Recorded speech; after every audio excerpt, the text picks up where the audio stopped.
क्योंकि यहाँ से जो बात कही जाएगी वहां से सुनी जाएगी, सराही जाएगी, तालियां बजाई जाएंगी, तब कहीं जाकर यहाँ से दूसरी बात कही जाएगी। सुनना, मैं तो आपका दीवाना हूँ जी। मुर्गी बोली आपका और तुम्हारे लिए है, सुनना। नहीं, ये दो लोग का दीवाना हूँ मैं। मुर्गी बोली मुर्गे से, स्वामी सदियों से हमारी पीढ़ियां लोगों को जगाती आई हैं, फिर भी ये लोग हमें काट खाते हैं, क्यों? मुर्गा बोला, पगली, इस दुनिया में जगाने वालों का हमेशा से यही हस्र होता आया है। इसलिए मैं कोई जगाने की बात नहीं करूंगा, कोई ज्ञान की बात नहीं करूंगा। सुरेश भाई, मैं उसके लेवल की बात करूंगा। मजा आ गया। मेरी कविता में इसके लेवल की मत करो, नहीं अपना लेवल बिगड़ा जाएगा मंच का। आप जो जी जी जी जी। मेरी कविता में हल्दी, चंदन और एलोवेरा के गुण होते हैं। क्या कहने, सुनने वालों के चेहरे पर ऑटोमेटिक निखार आ जाता है, क्योंकि मैं अपनी कविता में कोई गहरी बात नहीं करता। बहुत अच्छे। डरता हूँ कोई डूब गया तो। हाँ, दादाजी कहते थे, बेटा मोहब्बत बहुत बुरी चीज है। हाँ, दादाजी अनुभवी थे। आपको कैसे पता चला कि मैं मोहब्बत में डूबा हूँ? दादी दादा लोग अनुभवी होते ही हैं। दादा कहते थे, बेटा मोहब्बत बहुत बुरी चीज है, जिंदगी बर्बाद कर देती है। तो मैं कहता, दादा मोहब्बत बहुत बुरी चीज है, जिंदगी बर्बाद कर देती है, तो नफरत कौन सा बैंक मैनेजर बना देती है। घर वाले कहते, बुरी संगत से दूर रहो। घर वाले कहते, बुरी संगत से दूर रहो। अब उन्हें क्या पता, मंडली का अध्यक्ष तो मैं ही था। पर मैं अब सुधर गया हूँ, क्षमा चाहता हूँ। क्योंकि मेरी शादी हो गई है। हाँ। शादी के बाद तो अच्छे अच्छे लोग सुधर जाते हैं। एक पंकज जी को देख लो, कईयों की तो शादी इसलिए की जाती है कि वो सुधर जाएं। ये हमारे उनको देख लो। लेकिन और ये अपने देहाती जी की तो मैं बात ही नहीं करूंगा, मगर मैं सुधर गया हूँ। अब सिर्फ पूजा अर्चना और आरती पर ही ध्यान देता हूँ। और कोई नहीं मिला। मगर फिर भी उसकी याद बहुत आती है। बुरी आदत है, कहाँ जाती है। एक लड़की एक दिन एक गार्डन में एक लड़के के साथ बैठी थी। दूसरे दिन वही लड़की उसी गार्डन में दूसरे लड़के के साथ बैठी थी। तीसरे दिन तीसरे और चौथे दिन वही लड़की उसी गार्डन में चौथे लड़के के साथ बैठी थी। तो बताओ जुगनू, इससे क्या शिक्षा मिलती है? जुगनू कहता है, भैया बात बिल्कुल साफ है, लड़के बदल जाते हैं परंतु लड़कियां नहीं बदलती।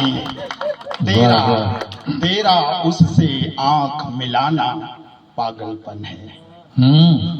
तेरा उससे आंख मिलाना पागलपन है, और आंख मिली तो चैन चुराना पागलपन है। और मिलना था तो मिल लेते चौबारे में, पर तेरा उसके घर जाना पागलपन पहलवान हो। सुनना, पहलवान हो जिन कुड़ियों के भाई चार। तिवारी मैडम को देखिए, पहलवान हो जिन कुड़ियों के भाई चार, उन गलियों में आना जाना पागलपन है।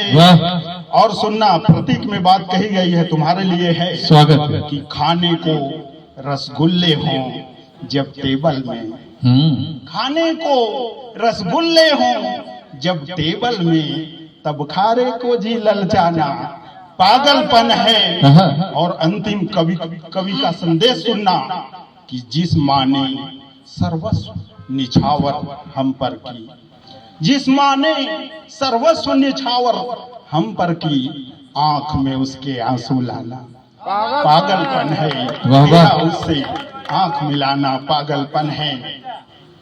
देखिए, शादी क्या है? शादी क्या है? बिजली के दो तार अगर सही से जुड़े तो उजास ही उजास, और अगर कहीं गलत जुड़े तो चिर चिर भड़ाम भड़ास। तेरा उससे आंख क्या उपमा है यार सुरेश भाई। आंख मिली तो पति बंठन के जा रहा था, वाह वाह। पत्नी टोकी कहाँ जा रहे हो। पति को गुस्सा आया, बोला मरने जा रहा हूँ। पत्नी बोली बंठन के, तेरा उससे आंख मिलाना पागलपन है, आंख मिली तो चैन चुराना। पति फिर बंठन के जा रहा था, पत्नी फिर टोकी अब कहाँ जा रहे हो।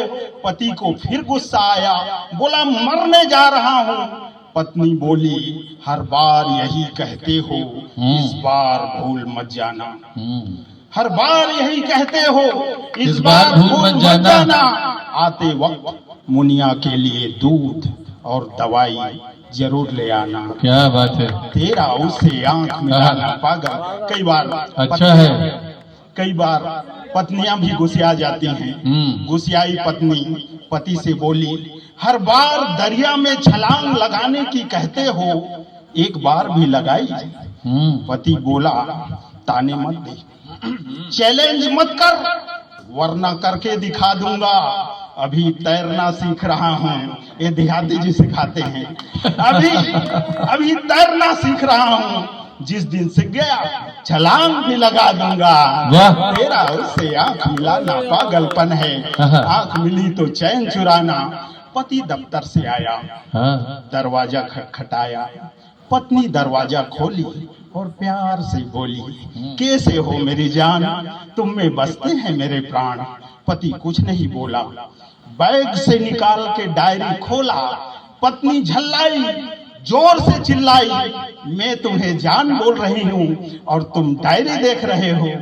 पति बोला वही देख रहा था मेरी जान, जब पिछले बार तुम जान बोली थी तो कितना खर्चा आया था। तेरा उससे आंख मिलाना पागलपन है, आंख मिली तो चैन चुराना। क्योंकि कवियों की लंबी फहरिस्त है, मुझे हास्य कवि के साथ संजीदगी वाली कवि के रूप में, कविता पढ़ने वाले के रूप में जाना जाता है। मैं एक अंतिम क्षण की कविता, जीवन के अंतिम क्षण की कविता जो आप संदेश के रूप में लेकर जाएंगे, वो सुनाना चाहता हूँ। उसकी पूर्व पीठिका इस प्रकार है कि निढाल लेटी वृद्धा पथराई आंखों से अपलक अपने बूढ़े सौहर को देख रही है। उसका बूढ़ा सौहर जिसके आंख के आंसू सूख चुके हैं, निढाल लेटी वृद्धा को देखते हुए मन ही मन कोसता है कि जिंदगी का आखिरी पल और तुम हो मौन। जिंदगी का आखिरी पल और तुम हो मौन। बेटा दूर विदेश गया है, बेटी का भी पूत भया है, और पड़ोसी तने तने हैं, उनके मन में कहाँ दया है। तू भी रूठ गई तो पगली, मुझे मनाएगा फिर कौन। जिंदगी का आखिरी पल और तुम हो मौन, जिंदगी का आखिरी पल और तुम हो मौन। जिंदगी की छोटी छोटी घटनाएं कैसे चलचित्र की माफिक चलती हैं उस समय, कि वह साड़ी जो छिट हरी थी, मेरे कपड़े संग धरी।